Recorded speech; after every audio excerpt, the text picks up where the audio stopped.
Meu nome é Marcos, tenho 69 anos. É, Na época eu morava da tomada do poder pelos militares, em 64, na Revolução de 64. Eu tinha apenas 8 anos. Então, a única coisa que eu tinha conhecimento era o que os pais passavam e o que se ouvia em rádio e algumas notícias de revistas, manchete e tal, que tinham as revistas na época, jornal, que tinha Correio Rio Grandense, alguma coisa do tipo, né? E à medida que passou com o tempo, claro, além do rádio, a gente tinha também a TV, que chegou a partir de 70, né? E aí a gente começou a ter mais noticiários com atualização e acompanhamento, e até pelo crescimento, já estava adolescente, já passando da adolescência e tal. Então eu tinha mais capacidade de compreensão daquilo que acontecia, né? A vida na época era muito boa, a infância toda, tranquila. A gente morava em Arroio Trinta, uma cidade do interior do estado, aqui de Santa Catarina, e tranquila, e não tivemos percepção, pelo menos, nada de repressão na época, porque a gente estava no interior e nem soube de casos que tenham acontecido na região, pelo menos eu não me lembro disso, né? É claro que com as notícias você ouvia alguma coisa nos grandes centros e tal que tinha acontecido, mas assim nada de na região, né? Que chamasse atenção. A economia, pela percepção que a gente tinha e notícias que a gente tinha, era de que o país deslanchou, houve um crescimento industrial muito grande na época, né? E uma estabilidade assim, econômica até boa, né? Pelo menos que se percebia, e os comentários dos pais e pessoas mais com maior conhecimento, com mais idade e tal, comentavam isso, né? Que era uma boa evolução. Os militares houve uma compreensão de que isso realmente foi bom para o país, né? É, Depois, daí, claro, eu tenho lembranças daí já mais adulto, a partir de 70 foi a TV que a gente acompanhava, antes da mudança dos militares deixarem, que eu lembro dos militares, Castelo Branco, Costa e Silva, Garrastazu Médici, e o último acho que foi Figueiredo. E eu lembro de uma situação que ele teve em Florianópolis e houve uma manifestação pública muito grande, basicamente dos estudantes, né? E Figueiredo falou que ele estaria preparando até a transição para a democracia, né?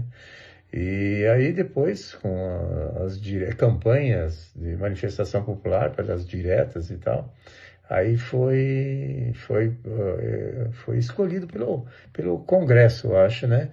Os candidatos à presidência na ocasião. E daí Tancredo Neves ganhou, mas não pôde nem assumir, porque ele foi vítima de uma diverticulite e acabou perdendo a vida antes mesmo de assumir o poder, né? Aí, em lugar dele, se não me engano, foi Sarney, né, que assumiu.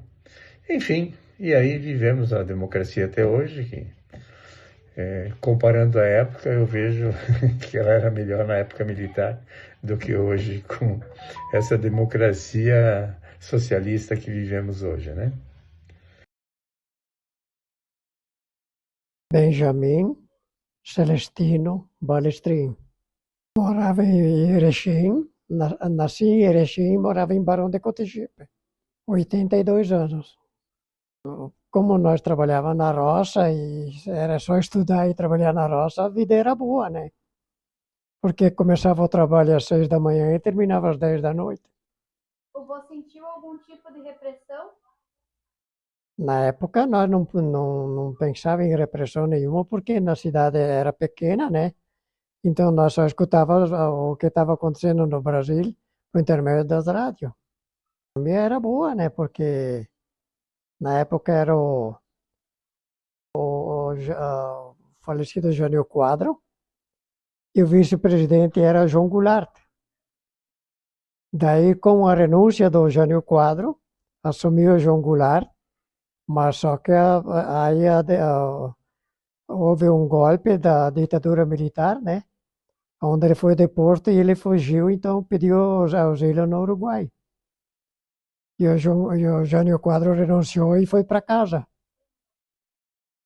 E o Jânio, na época, o Jânio Quadro ganhou a eleição do Marechal Henrique Teixeira Lott, E como você ficava sabendo das notícias? por causa da rádio. E como era a política? A política era muito disputada na época, porque naquela época o governador do Rio Grande do Sul era o falecido Leonel Brizola, e o Jânio falecido, que depois morreu também, Jânio Quadro era cunhado do Brizola. Então, na renúncia do João Goulart, o Brizola se sentiu sozinho, daí então mas ele conseguiu terminar o mandato dele. Daí ele se mudou politicamente para o estado do Rio de Janeiro, onde ele foi deputado federal. Ganhou, foi o deputado federal mais votado no Brasil na época. Aí veio a ditadura militar com a renúncia do Jânio Quadro. Como o João não deixaram o João Goulart assumir porque era vice dele, e era cunhado do Brizola, então não deixaram o João Goulart assumir ele. Daí ele se sentiu com a represália dele, daí ele foi pedir auxílio no Uruguai, foi no Uruguai, ficou no Uruguai até viver, né? Depois ele morreu no Uruguai. Aí a ditadura, como é que foi? Aí assumiu os generais, né, que foram que disputaram entre dois generais, e o Marechal Teixeira Lott, então ele ganhou, ficou ele de presidente. Na saída de Marechal Lott, assumiu o Castelo Branco. Então a ditadura durou durante o Castelo Branco e os dois generais, né? Daí houve, então, o Brasil pediu uma anistia para eles assumir de novo o comando, mas não deixar para os militares governar. E na época, então, foi decidir a eleição entre... quem ganhou a eleição na época foi o... Então, nome e idade do senhor. Aí eu sou Pedro Aleixo Felizbino, nasci em 27 de agosto de 1944, né? Já estou com 81 anos e uns dias já. Mas o senhor nasceu onde e agora mora onde? Eu nasci em Santa Maria da Imperatriz, mas como meu pai sofria da malária, os médicos falaram, tu vai para um lugar frio, senão tu morre. E aqui assim na época estava o núcleo tetrícola, recebendo só agricultores. O meu pai veio para cá e a gente veio com 4, 5 anos, nós viemos para cá em 49, 50, uma coisa assim, né? Como era a vida naquela época, né? A vida daquela época era toda diferente, porque lá embaixo meu pai fazia cachaça e açúcar de mandioca. Viemos para cá, nós tínhamos que derrubar o mato e queimar pinheiro, porque era muito pinhalão, e depois plantava milho e feijão e trigo, né, colhido tudo à mão, então era muito difícil. Nós não tinha carro de boi e nem carroça, arrastava com as urras as plantas embora. E na época que vendia era muito sofrido, muito... Mas daí vendia para quem? Para quem que vendia? Nós entregava a mercadoria no núcleo. O núcleo tetrícola pegava a mercadoria do colônio e fazia estoque e vendia, né? O doutor Francisco, na época ali, o João Luiz, eram os que mandavam no colônio. Inclusive, eles forneciam ferramenta e até o rancho, assim, para um ano, para pagar com a mercadoria, né? Daí, durante a guerra, tipo assim, o senhor sentiu algum tipo de repressão ou não percebeu nada? A gente... Nem percebeu, acho, né? Eu fui para o batalhão em julho de 63, e daí a gente já tinha passado a Praça Velho na época, Aí eu fui o rancheiro e como a gente estava no rancho, só fazia a comida, mas nós matava boi para fazer a carne e tudo isso. Nós trabalhávamos num grupo grande e tinha bastante tarefa, até o pão, tudo nós fazia no batalhão, mas aqui assim já em Santa Cecília, na segunda companhia do Mauá, né, que nós trabalhávamos na estrada de ferro, era ferroviário. Então a gente estava mais envolvido, né? O cara tinha que ser bom cozinheiro, porque todo dia tinha que levar a comida depois de pronta para o capitão ver se trabalhou bem, se não trabalhou bem, tinha que dar lado para outro. Então eu achei assim que o batalhão era muito ensinante, né? A gente tinha que mostrar toda a qualidade para fazer um bom trabalho.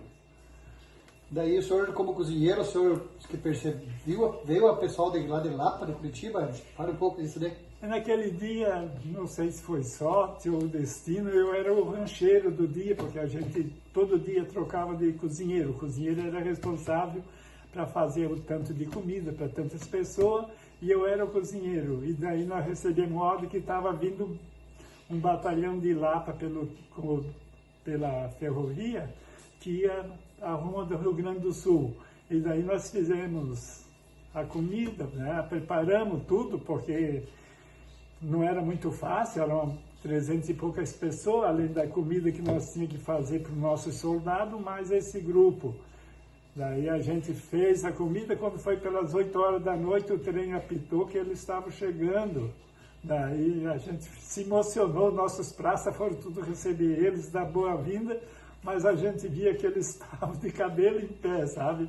Eles, um ria, o outro meio choramingava, mas aí nós servimos a janta para eles. Depois da janta nós tivemos de fazer as marmitas, encher os cantil de água e deram um tchau para nós e partiram rumo ao Rio Grande do Sul, né? Porque a estrada de ferro ali assim era de Mafra a Lages, Lages passava em Vacaria e ia para o Rio Grande do Sul, e aí seguiram. E a gente não teve mais notícia deles, do que foi feito deles, porque não voltaram pelo mesmo destino. E daí, mas logo que eles saíram, recebemos ordem de novo, que vinha outro batalhão, daí já foi de Curitiba. Eu nem tenho mais nome hoje do batalhão, mas na época assim foi muito, né, o batalhão com outro símbolo já, não era assim, tipo do soldado da Lapa, outro tipo de soldado com bastante, assim, coronéis, bastante comandante. Daí à meia-noite e pouco também chegaram, fizeram a refeição. Nós já estava tudo prevenido, uns fazendo pão, outros fazendo a refeição deles, claro, melhorada, porque era o visitante. Também encheram os cantil de água e as marmitas e foram para o Rio Grande, nós não estamos vendo mais notícia deles. Mas daí a gente via, como eu fazia comida para os sargentos, para os oficiais, a gente escutava assim, né, por trás, a gente fazia que não estava escutando, mas a gente escutava as notícias, assim, conforme foi a ida deles, né, que queira ou não queira a gente participava, né. Mas pode falar do Leonel Brizola, né? Do Leonel Brizola, né? Na época daí eles criticavam, né, uma conversa meio boba, sempre saía, dizia, o Brizola, velho, quando viu os soldados de Curitiba vir para cá, ele se vestiu de freira e deu no pé, disse que fugiu, sabe? Então, a gente via bastante rivalidade, assim, entre um estado e o outro, por causa, parece que, por ser tudo do batalhão, ser tudo das Forças Armadas, mas cada um puxava para o seu rumo, sabe? O Brizola teve se vestir de freira e dar no pé, não sei o quê.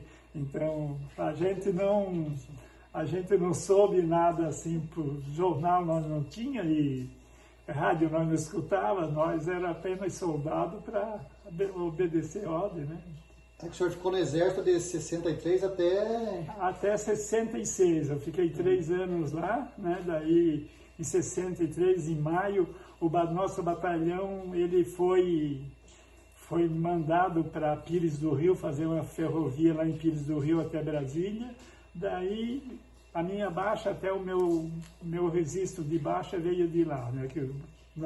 E eu assisti tudo, meus colegas entrando nos trens e viajando, levando o que puderam, assim. Então, foi mais sentido ver os colegas viajando, assim, levando os trem deles, né? Porque você ia para lá e você viu os cabos, que eram, assim, os cabos, o sargento, a gente é amigo de todos, a gente foi dando visita e só ficou eu e o Pedro Gininski, de cozinheiro, até os últimos dias. Daí, quando nós descemos para Mafra, para Rio Negro, receber a nossa alta, eu dei baixo no dia 27 de agosto de 67, né? Daí a gente recebeu a alta. Mas depois que o senhor saiu do exército, veio aqui para a roça de volta, o senhor tinha algum tipo de repressão nos colonos, coisa assim? Sentiu alguma pressão assim, do governo ou não?